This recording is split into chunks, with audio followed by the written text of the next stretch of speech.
حدیث نبوی صلی اللہ علیہ وسلم۔ حضرت علی رضی اللہ عنہ نے ارشاد فرمایا کہ نبی اسلام نے ارشاد فرمایا اطیب الریح ریح فی الارض الہند، کہ سب سے اچھی خوشبو سرزمین ہند کی ہے۔ یہ حاکم کی روایت ہے۔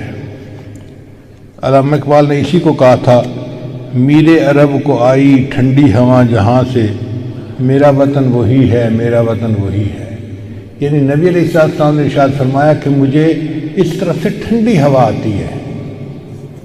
تو آقا صلی اللہ علیہ وسلم کا یہ فرمانا کوئی بشارت رکھتا ہے۔ چنانچہ اگر سعودی عرب کے مشرق میں دیکھیں نا تو 4 ملک بنتے ہیں۔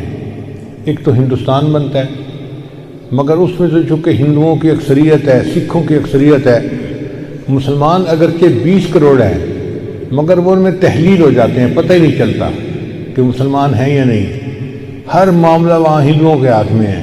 تو ہندوستان تو آپ ایک طرف کر دیں۔ پھر اس کے بعد دوسرا ملک ہے ایران۔ ایران میں شیعوں نے ایسا قبضہ کیا ہوا ہے کہ وہ شیعت کے اندر لپٹے ہوئے ہیں، لہذا وہ بھی آؤٹ آف کویسچن ہو گیا۔ اب باقی 2 ملک رہ جاتے ہیں، ایک پاکستان اور ایک افغانستان۔ ان دونوں میں اہل سنت والجماعت لوگ موجود ہیں اور دین کی محبت والے اور دین پر عمل کرنے والے لوگ موجود ہیں۔ تو اس کا مطلب یہ ہوا کہ نبی علیہ السلام کو جو ٹھنڈی ہوا آپ نے فرمایا کہ مجھے ٹھنڈی ہوا آ رہی ہے، وہ پاکستان اور افغانستان اس علاقے سے آ رہی تھی۔ ویسے بھی اگر آپ تاریخ کا مطالعہ کریں نا تو 2 پہاڑوں کا سلسلہ ہے، ایک ہے کوہ ہمالیہ اور ایک ہے کوہ ہندو کش۔ اگر نقشہ اٹھا کے دیکھیں تو اس کے اندر ایک مثلث بنتی ہے۔ اس مثلث کو اس زمانے میں وادی سندھ کہا جاتا تھا۔ اگر ایگزیکٹ جگہ دیکھنی ہو تو جیسے ہمارے ہاں مالاکنڈ کے پہاڑ ہیں نا، وہ بالکل اسی کے اندر آتے ہیں۔ تو گویا نبی علیہ السلام نے فرمایا کہ مجھے اس طرف سے ٹھنڈی ہوا آ رہی۔ ٹھنڈی ہوا کا کیا مطلب کہ یہاں سے دین کی محنت اٹھے گی اور بالآخر پوری دنیا کے اندر دین پھیلنے کا ذریعہ بن جائے گی۔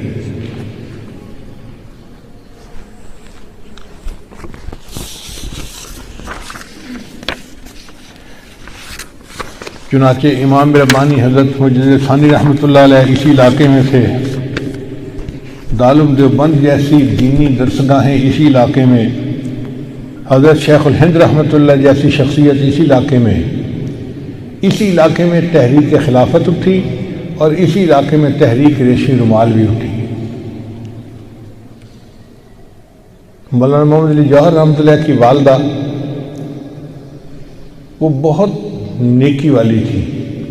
ان کے بارے میں مشہور ہے کہ بولی اماں محمد علی کی جان بیٹا خلافت پہ دے دو۔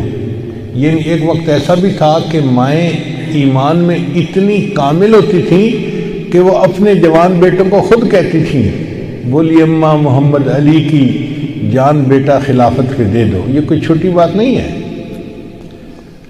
مولانا محمد علی جوہر رحمۃ اللہ علیہ اور مولانا شوکت علی دونوں بھائی تھے۔ انہوں نے خلافت کے بارے میں خوب کام کیا اور انگریز سے آزادی پانے کے لیے خوب کام کیا۔